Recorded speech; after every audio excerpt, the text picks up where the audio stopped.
Hello दोस्तों, स्वागत है आपका एक और नए वीडियो में जिसमें हम लोग देखने वाले हैं क्लास 9th का बायोलॉजी।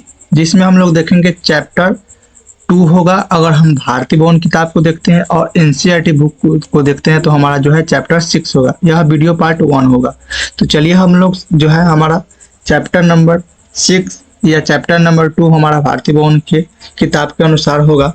तो उसमें जो है हम लोग को पढ़ना है चैप्टर का नाम जो हमारा है उत्तक, यानी जिसको हम लोग कह सकते हैं टिश्यू।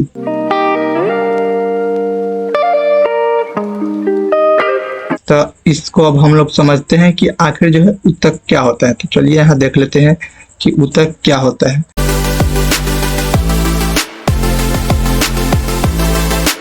तो यहाँ हम लिख कर रखे हुए हैं उत्तक क्या होता है, यानी उत्तक यानी टिश्यू क्या होता है। तो चलिए समझते हैं। किसी जीव के शरीर में कोशिकाओं के समूह को उत्तक कहते हैं।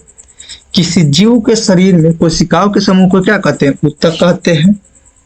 जिनकी उत्पत्ति एक समान हो तथा वे एक विशेष कार्य करती हो, उसको हम लोग क्या कहेंगे? उत्तक कहेंगे। अधिकांशतः उत्तकों का आकार एवं आकृति के एक समान होती है, परंतु कभी कभी कुछ उत्तकों के आकार एवं आकृति में असमानता पाई जाती है, किंतु उत्पत्ति एवं कार्य का जो है समान ही होते हैं। क्या होते हैं? उत्पत्ति एवं कार्य क्या होते हैं? समान होते हैं, जिसको हम लोग क्या कहते हैं? उत्तक यानी टिश्यू कहते हैं। तो चलिए अब हम लोग देख लेते हैं। यहाँ पे हमारा टिश्यू हम लोग समझ गए। टिश्यू कितने प्रकार का जो है?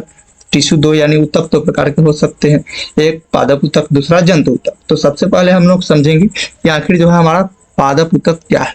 तो चलिए हम लोग यहाँ पे समझ लेते हैं कि हमारा जो पादप उत्तक है क्या होता है। तो यहाँ टॉपिक है हमारा पादप उत्तक यानी प्लांट टिश्यू। तो इसको हम लोग समझ लेते हैं कि आखिर जो है क्या होता है। देखिए यहाँ लिखा गया है, एक ही प्रकार की संरचना और कार्य करने वाली कोशिकाओं के समूह को उत्तक कहते हैं। यहाँ एक जो है आपको हम ऊपर ही बता दिए हैं। अब देखिए जो है हमारा यहाँ मुख्य बिंदु है, लिखाया गया है एक कोशिकीय जीवों में सभी मौलिक कार्य एक ही कोशिका द्वारा किए जाते हैं। उदाहरण के लिए अमीबा में एक ही कोशिका द्वारा गति, भोजन के लिए क्रिया, श्वसन के लिए क्रिया और उत्सर्जन क्रिया संपन्न हो जाती है। एक ही जो होता है कोशिका द्वारा, उसमें जो है सारी क्रिया होता है। अगला है यहाँ पॉइंट कि बहुकोशिकीय जीवों में लाखों कोशिकाएं होती है। सही बात है कि बहुकोशिकीय जो जीव होते हैं उनमें लाखों कोशिकाएं होती है। इनमें से अधिकतर कोशिकाएं कुछ ही कार्यों को संपन्न करने में सक्षम होती है। इन जीवों में भिन्न भिन्न कार्यों को रोकने के लिए भिन्न भिन्न कोशिकाओं का समूह होता है। अगला हमारा पॉइंट है बहुकोशिकीय जीवों में श्रम विभाजन होता है। अगला पॉइंट है शरीर के अंदर ऐसी कोशिकाएं जो एक तरह के कार्यों को करने में दक्ष होती है, सदैव एक समूह में होती है। क्या होती है? एक समूह में बनी रहती है।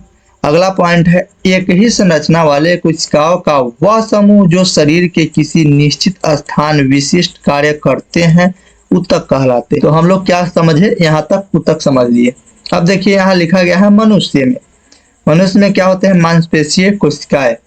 इसके संकुचन एवं प्रसार से शरीर में गति होती है। तंत्रिका कोशिका यह संवेदनाओं को मस्तिष्क तक पहुंचाता है और मस्तिष्क से संदेशों को शरीर के एनी भागों तक, मतलब सारे भाग तक क्या होता है? लाता है। तो इसको आप लोग क्या कीजिएगा? लिखते रहिएगा जो है कॉपी में। तो हम लोग तंत्रिका कोशिका समझे। अब हम लोग देखेंगे रक्त कोशिका। तो रक्त कोशिका आखिर जो है क्या होता है इसको समझिए। यह ऑक्सीजन, भोजन, हार्मोन्स तथा अपशिष्ट पदार्थों का वहन करता है पौधों में। अगला है, आप देखिए, तो ये तो हम लोग समझ लिए इसमें मानव में। अब हम लोग समझेंगे पौधों में। संवहन उत्तक भोजन एवं जल का चालन पौधों के एक भाग से दूसरे भाग तक करते हैं। अब यहाँ जो है उत्तक यानी टिश्यू है। एक ही प्रकार के संरचना और कार्य करने वाले कोशिकाओं के समूह को उत्तक कहते हैं। आपको ऊपर भी पढ़ा है।